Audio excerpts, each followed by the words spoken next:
Once important seats of Christian worship, and today treasures of French heritage, abbeys often have surprising histories. High up at 760 meters above sea level, the Abbey of Mont Sainte-Odile overlooks the plain of Alsace. It was originally a convent founded in the 7th century by Odile de Hohenbourg, who inherited the hill from her father, the Duke of Alsace. One day, Odile was spotted walking away with a jar of flour. Her father asked her, "What are you doing?" And she answered, "I'm giving my flour ration to a pauper."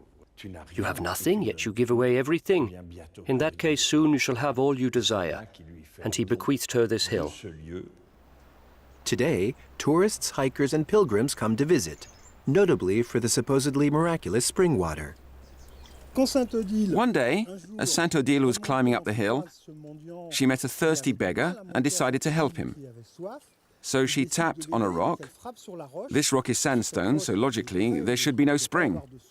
But miraculously, water began to spring forth. Just taking a little in the cup of your hand and drinking a mouthful, fully conscious of what you're doing, you realize that the water is extremely revitalizing. A myth or a truly miraculous spring? Whatever the case, it forged the legend of Mont Sainte-Odile, which became a refuge for the sick and needy, and much later an abbey, now in the safe hands of Father Patrick Colère. Hikers adore the place. People who are marked by the Christian faith find contentment here. Those who just want to take in the view are fulfilled. So it's a place that synthesizes and quenches every thirst that a human being can have. 600 kilometers to the west, in the former duchy of Anjou, Fontevraud Abbey has also had several lives. In the Middle Ages, the order of Fontevraud was one of the most important monastic orders in Europe, and the abbey became the burial place of the Plantagenet dynasty.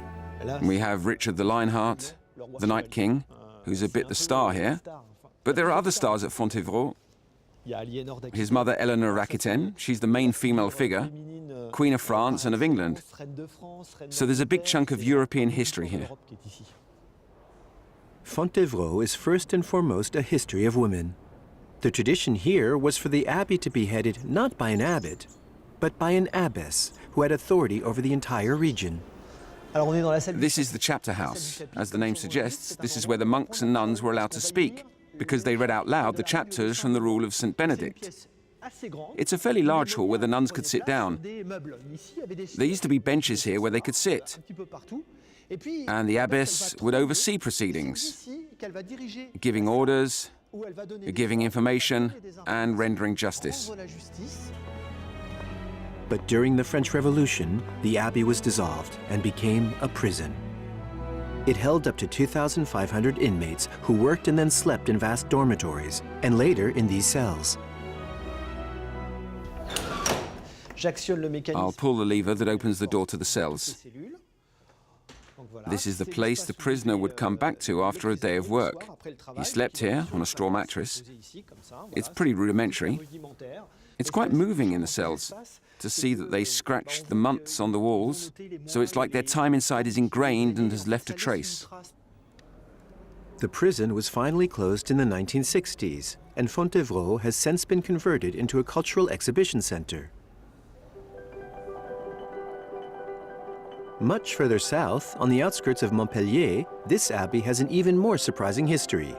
900 years old, Valmagne is one of the best preserved abbeys in France.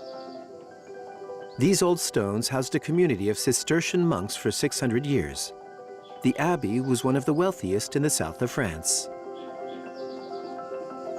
We're in the spiritual heart of the abbey. It's where the monks lived. There's the refectory where they ate.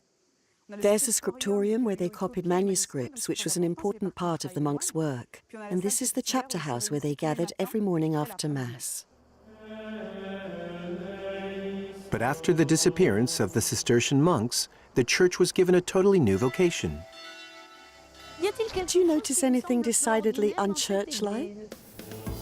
It was converted into an immense wine cellar. These massive barrels, known as foudres, are empty today, but they once stored thousands of liters of wine. Surprising for a place of worship. It's really grandiose, gigantic. It's breathtaking. I've never seen anything like it. The barrels are simply astonishing. They may be empty, but they still have a soul. Oh, this place is really spine-tingling. The church wasn't used as a wine cellar until the French Revolution, and vineyards are still part of the backdrop today. The monks planted grapes the moment they settled here 900 years ago, earning Valmagne the nickname, the Cathedral of Vines.